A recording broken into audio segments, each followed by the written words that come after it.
Hey everybody, Brandon Clifford here, Global Franchise Solutions. And as most of Global Franchise Solutions is a franchise consulting firm based in New Hampshire. And, we play matchmaker, matching entrepreneurs with great franchise opportunities. And today I got a special guest. I'm really excited to have an actual live franchisee with us on the call here.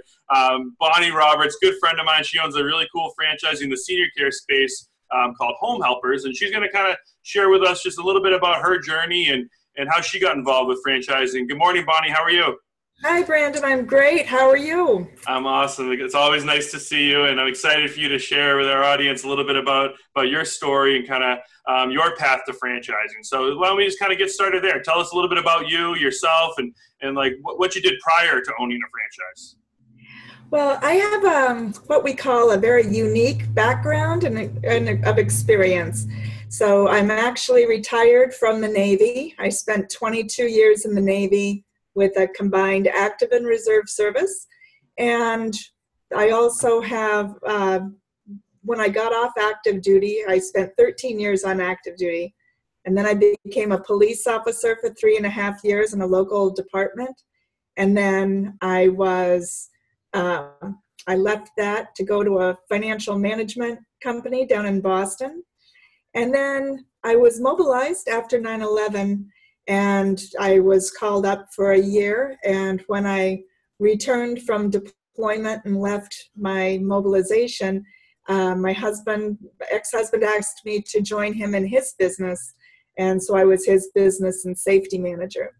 Then the economy 2008, right?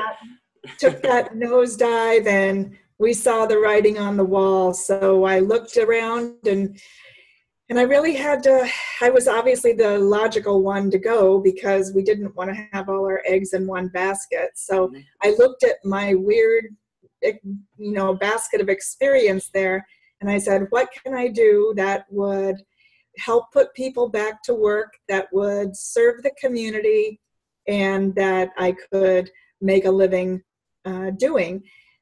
So once I decided that I needed to quit, go out on my own, and at the time, every other person in New England was getting laid off, so I knew I wouldn't be able to just find a job easily.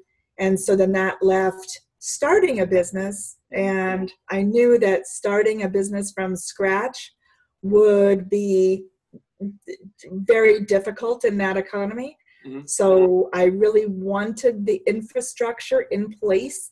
And so that's when I decided to look for a franchise. So awesome. And so you're kind of stealing my thunder. That's the second question I was going to ask you, is, you were in the position, you needed to find work, and you decided to start your own business, and you chose a franchise. That was the vehicle you chose. And I always think that that's kind of interesting, So what was it? Why did you decide to do a franchise as opposed to starting your own business? Well, I wanted the infrastructure in place. I wanted to buy the brand because I knew from experience with working with Mark and his small business that, even, all those little things that you really don't even think about in business that you need to do, all those things add up, like just creating one professionally done brochure for his company cost, from inception to printing cost nearly $5,000. So that was one trifold brochure with professional pictures, professional copywriting, whatever. So you add those up, business consulting, legal questions, you add all those things up. And for a small business that wants to look like a bigger business, because that is the key to business, is always looking bigger than you are. You might have just a handful of people, but you want to look like you have a whole, a larger crew, because that's what instills confidence in your client base. And I knew that from my experience. So it just really was, just that immediate thought from me. And everybody else is like, oh, the sky is falling, save your money. And I'm like, what the heck else would I do with that life savings, what else would I do but buy a business? So that's what I did. I went to entrepreneur.com. I just looked at the top. I knew that they listed franchises, and so I'm just going right down. I knew I didn't want something with a big inventory or that needed a big, retail space or anything. So when I looked right down, number 25 was home helpers in the senior care industry. And I'm like, what? What's the senior care industry? So then I started researching that. Great. And yeah, that's where a lot of people's search begins, on the internet, and they start figuring out areas of interest they're interested in, and they realize that franchising is a lot bigger, because I'm guessing that at the beginning, when you thought of a franchise, you didn't even know there was a senior care franchise, and that ended up being a great fit for you, So what was it about the senior care industry, that attracted you to it? Well, it was in a way that I could put that whole strange background to work. So in the Navy, I had a strong I was a yeoman. I retired as a chief petty officer. So for those not familiar with the Navy rating structures, yeoman is administrative. I did a lot of paperwork. The police department, actually, being a police officer has served me well, because I always say I'm hardwired for safety and security, and seniors and adult disabled, they have so many people that kind of prey on them, if you will. So I was able, I thought I could really help my client base. And then again, I wanted to serve the community, help put people back to work and make a living. And all the places, all of my active duty Navy stations, they all had, no matter where I was, I always found a way to volunteer, because my parents instilled in all of us kids that you serve others. That was drilled into us.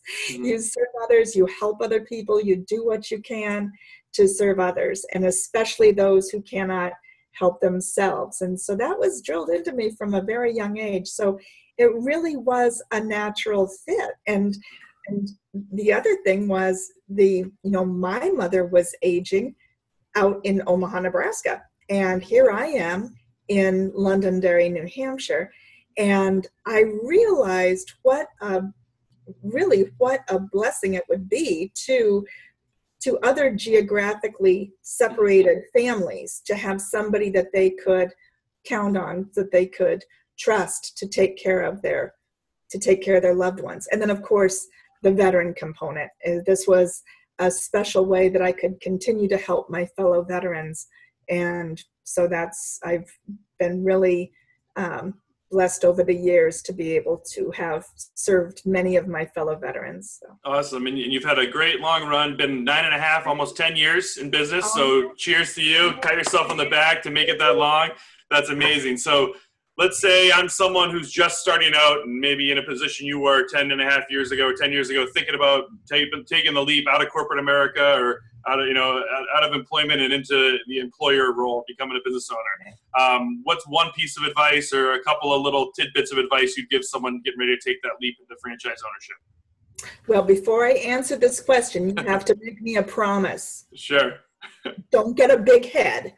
Okay. Yeah. But the one thing that I wish that was in place 9.5 years or 10 years ago when I was looking, I wish I knew you then, and that I knew that there was truly. I didn't ask her to say that. I did not ask her to say that.